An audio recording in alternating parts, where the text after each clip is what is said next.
Olá pessoal, tudo bem? Espero que bem. Sou o professor Pedro Henrique, se vocês já me conhecem, né? Vamos hoje conversar sobre um tema de direito de trabalho, especificamente hoje conversar sobre o empregado autônomo, né? Tão importante que na prática é o que move a sociedade jurídica, né? A sociedade civil no caso. Vamos bater um papo aqui e conversar sobre os principais aspectos deste trabalhador, beleza? Me acompanhem comigo, né? Minha piada que eu sempre faço, minha piada... E aqui não tem graça nenhuma que eu faço, né? Pega minha mão, me acompanhe nessa viagem, nessa jornada do direito de trabalho, mas vamos lá, tá bom? Pessoal, então hoje, igual eu falei com vocês, estamos trabalhando as espécies de trabalhador. Tem o trabalhador autônomo, voluntário, estagiário, aprendiz, entre outros. Hoje, na nossa aula, vamos conversar um pouco sobre o empregado autônomo. Tranquilo? Fácil, né? Bom, esse autônomo, como regra geral, vamos começar por esse ponto aqui, ó. Ele falta alguns dos requisitos para a relação de emprego. Diz assim, ó, falta o requisito da subordinação jurídica. Ainda que preste serviço de forma pessoal, onerosa e não eventual, não estará sujeito à proteção do direito de trabalho. O que quer dizer aqui, pessoal? O autônomo, como regra geral, né, regra geral não, o autônomo por si só, ele não é uma relação de vínculo empregatício. Ou seja, ele não está sujeito à relação de emprego neste caso. Lembra que conversamos já nas aulas passadas, nas aulas anteriores, que para ter uma relação de emprego, conforme o artigo 3º da CLT, estipula o seguinte: o empregado tem que trabalhar de forma onerosa, pessoal, com subordinação, sendo pessoa física e com pessoalidade. Estes 5 requisitos formam uma relação de emprego, formam uma relação empregatícia e dessa forma está aplicado o direito do trabalho. Ou seja, a habitualidade, né? ou não eventualidade, né? O nome correto seria esse, não eventualidade. Né? Pessoalidade, pessoa física, subordinação, pessoa física, pessoalidade, pessoa física nesse caso, formam os 5 requisitos para a relação de emprego. Novamente, tá? Habitualidade, onerosidade, pessoalidade, pessoa física e subordinação. Esses 5 requisitos formam requisitos da relação de emprego. Se você observar o autônomo na prática, ele falta uns requisitos, que é a subordinação jurídica. Até mesmo, ele pode até trabalhar de forma habitual, ou seja, não eventual. Ainda assim, não será uma relação de emprego neste caso. Ele é um trabalhador autônomo, ele está sujeito ao risco do negócio. Por exemplo, eu sou advogado, eu posso ter o meu escritório de advocacia e prestar serviço para uma outra empresa nesse caso. Neste caso, se eu promulgar lá, eu sou um empregado autônomo, correto? Porque eu não tenho uma subordinação. Eu vou fazer os processos, eu vou cumprir os atos. Então, ou seja, trabalho de forma habitual, pode ser de segunda a sexta, né? Não eventual no caso, né? Pessoal, eu mesmo vou trabalhar nesse caso, como eu estou aqui com a minha OAB, né? Ser pessoa física, eu sou pessoa física no caso, né? Receber um salário, uma onerosidade para os atos praticados, mas mesmo assim eu não tenho uma subordinação. Porque, veja, eu vou atuar na área, nessa área, mas eu vou trabalhar livremente, eu não vou estar subordinado às ordens daquele trabalho, daquele empregador.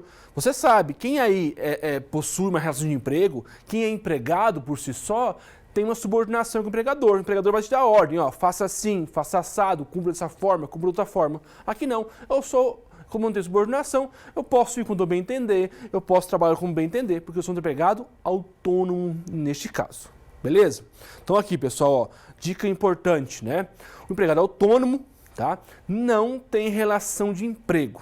Ele trabalha por sua conta e por risco por si só. Ele não tem, no caso, um dos principais requisitos, que é a subordinação. Então, quem é autônomo aí, ou quando quer ir para a OAB ou algo assim, se fosse trabalhar como autônomo nesse caso, você tem direito a férias? Não. 13º? Não. FGTS? Também não. Você está sujeito, nesse caso, à relação de emprego, né, como autônomo. O seu contrato civil que vai regulamentar essa matéria. Tranquilo? Tranquilo, né? Fácil, fácil. Acompanha comigo aqui então adiante, pessoal. Conceito. Coloquei aqui um conceitinho bem básico. Acompanha comigo ali, ó.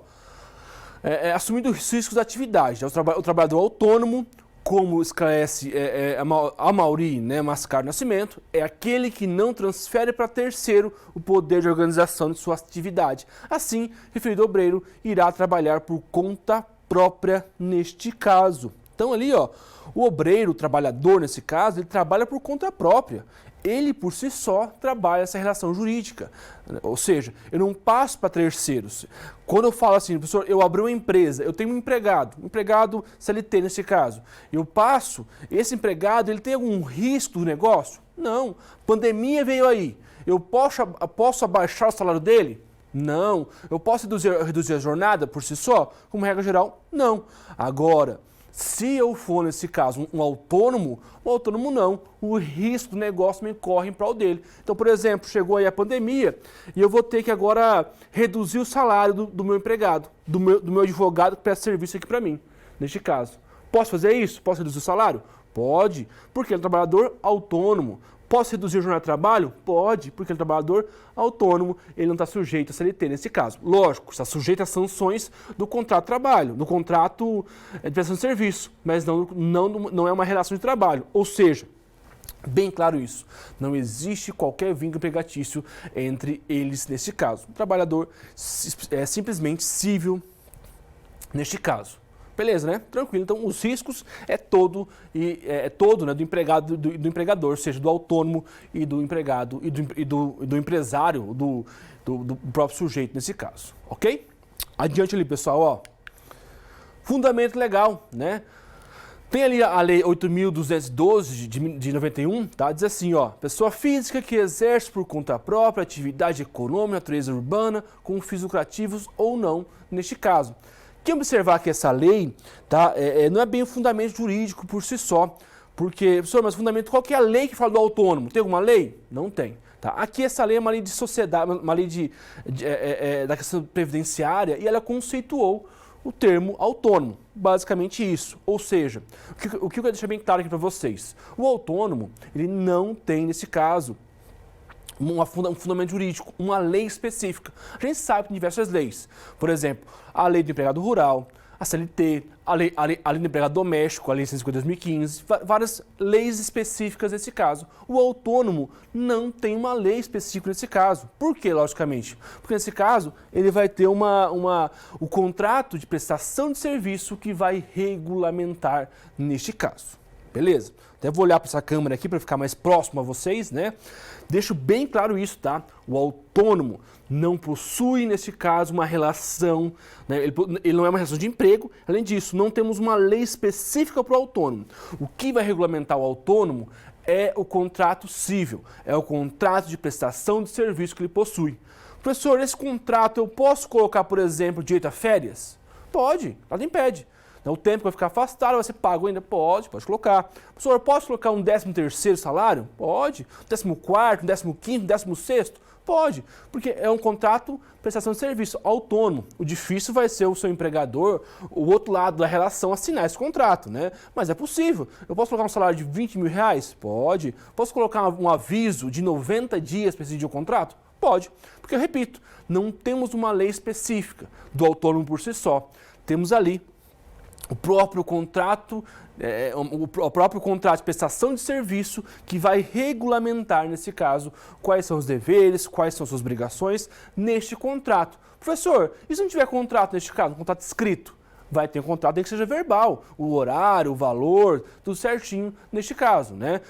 Um contrato verbal é o contrato mais simples que existe, mas pode existir também neste caso. Ok? Então, repito, não temos fundamento legal específico como regra geral para o empregado autônomo. Temos o contrato de prestação de serviço que vai regulamentar a matéria nesse caso. Beleza? Acompanha comigo aqui então ali adiante, meus nobres. Ó, exemplos, tá? Temos alguns exemplos que eu trouxe aqui de empregados autônomos. Ó, os contratos civis, né?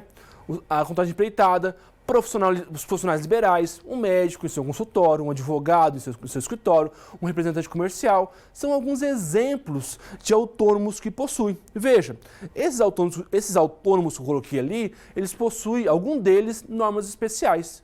Então veja, por exemplo, aqui, ó, o contrato de empreitada, tá lá, ó, 610 do Código Civil em diante, tá? O contrato de profissionais médicos, talvez vai ter uma lei específica do médico, talvez não, vai ter uma lei específica do médico, do advogado também. Mas veja, como regra geral, não existe uma regra de uma lei específica para todos os autônomos. Mas, ao depender da sua função, pode ter uma lei específica ou não nesse caso. Por exemplo, agora eu coloquei aqui, ó, contratos cíveis. Contratos cíveis está no artigo 9593 da CLT, lá que está, desculpa, do Código Civil, lá que está estipulado essa relação nesse caso. Perfeito? Aqui são só os exemplos, ó. Coloquei aqui, ó, por exemplo, do médico no seu consultório. Então, se eu for já no médico particular me atender, ele é autônomo? Lógico que é autônomo, presta serviço para você, autônomo nesse caso. Ele não está presente pela CLT. O Código Civil que vai regulamentar essa matéria neste caso, ou, melhor dizendo, né, a própria relação do contrato de prestação de serviço que vai regulamentar essa matéria neste caso. Tranquilo, né? Beleza por enquanto. Adiante. Temos aqui até uma decisão, não sei se dá para vocês lerem aqui, eu vou ler, vou tentar ler que eu estou sem óculos aqui, diz assim, ó, autônomo vínculo de emprego não reconhecido. O Tribunal Regional, com base nos elementos fático-probatório, né, reportando-se inclusive aos depoimentos das testemunhas, concluiu que o reclamante prestava serviço reclamado de forma autônoma, estando ausentes os requisitos necessários à caracterização de vínculo empregatício. Momento a subordinação jurídica, elemento que reputa essência para afastar a condição de autor do trabalhador autônomo neste caso. Destaca-se o regional que, além de estar ausente os requisitos da subordinação jurídica, visto que não havia interferência reclamada no desempenho das tarefas do farmacêutico, o trabalho desenvolvido pelo reclamante não estava ligado às atividades e finalidades da empresa, assim diante da conclusão firmada a decisão recorrida e manteria o vínculo empregatício. Não pode ser reexaminada nessa esfera recursal extraordinária, neste caso. Então ali, ó, temos uma decisão, não sei, acho que depois vocês leem ali, né, estou com dificuldade de ler, eu tenho, chega muito próximo ali, falta de óculos na vida, estica a idade, né. Neste caso ali, ó, não tem o vínculo empregatício, porque falta subordinação. E é muito comum nas ações trabalhistas existirem essas ações para que o sujeito peça o vínculo empregatício, mas para que ele possa conseguir o vínculo, tem que trabalhar de forma habitual, onerosa, pessoal, subordinação, se é uma pessoa física. Somando assim os requisitos, ele pode vir a ter uma relação de emprego neste caso. Beleza? E ali, ó, faço até um adendo, olha, ó, contrato. E como é que é esse contrato? Adiante ali, ó, contrato de prestação de serviço. É regulamentado conforme o caso, pelo Código Civil, pelo CDC ou por outra legislação especial, né? O artigo 593 do Código Civil, segundo o qual prestação de serviço que não estiver sujeita às leis trabalhistas ou à lei especial, regear-se-á pelas disposições neste capítulo aqui, ó. Destaco ali, ó, veja novamente, né? Professor, mas não vai ter a CLT que vai ser aplicado? Um trabalhador autônomo? Não é um trabalhador autônomo? Não. O trabalhador autônomo por si só não aplica-se a nossa CLT. Ele vai aplicar a lei específica, por exemplo, representante comercial, a lei específica. Um advogado, a lei específica do próprio advogado, uma lei específica. Caso não tenha uma lei específica, aí sim eu vou aplicar o Código Civil, que é ali o artigo 593 em diante, neste caso. Mas, repito, existindo uma lei específica, né, igual colocar do advogado, médico, algo assim, aí sim vai ser aplicado. Se não tem uma lei específica, aplica-se o Código Civil, né, neste caso, e respeitando sempre o que foi regulamentado entre as partes neste caso. Tranquilo? Fácil, né? Adiante. Prestação de serviço não se poderá convencionar por mais de 4 anos. Diz assim, ó, artigo 598, ó. A prestação de serviço não se poderá convencionar por mais de 4 anos, embora o contrato tenha por causa o pagamento de dívida a quem a preste ou se destine à execução de certa ou determinada obra. Neste caso, decorrido 4 anos, dar-se-á por fim do contrato, ainda que não concluída a obra neste caso. Aqui, ó, eu faço um ponto que é o artigo 598, né, que ele coloca um prazo de 4 anos, nesse caso, o prazo máximo que esse contrato pode existir.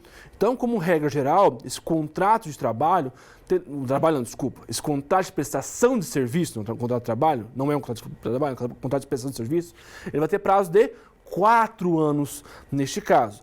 Lógico, às vezes pode ser que seja um contrato com uma obra certa, um determinado acontecimento. Ah, para fazer uma obra ou algo assim. Por exemplo, um contrato de empreitada. Vai respeitar esses 4 anos. Depois de 4 anos, o contrato pode ser realizado a sua extinção. Neste caso, conforme o artigo 598 da CLT, desculpa, do Código Civil. A CLT ainda está marcada do Código Civil neste caso, ok? Adiante. Fraude, né? Tome cuidado aqui, ó. a descaracterização do trabalhador autônomo, né? O princípio da primazia da realidade, artigo 9º, neste caso.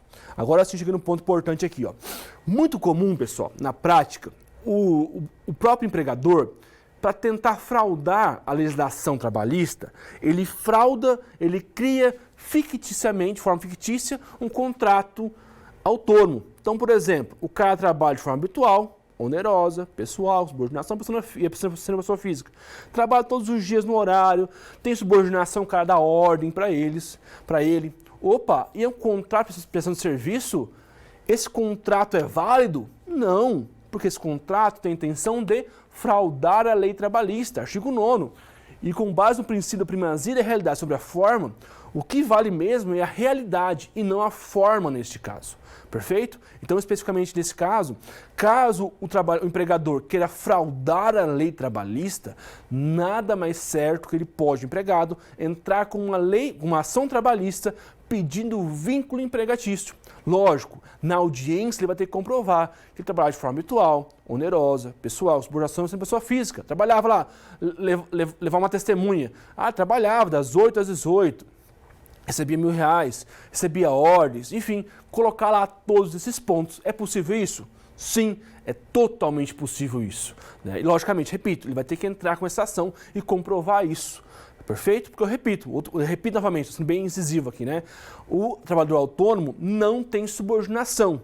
Ou seja, ele pode trabalhar quando ele quiser, ele pode fazer o que ele bem entender. Ele não é subordinado ao empregador. Ele pode até ter funções, mas ele não é subordinado neste caso. Agora, se existe esta subordinação na relação jurídica, recebe ordens, é cobrado, tem que bater meta, tem que entregar o processo, a petição, opa!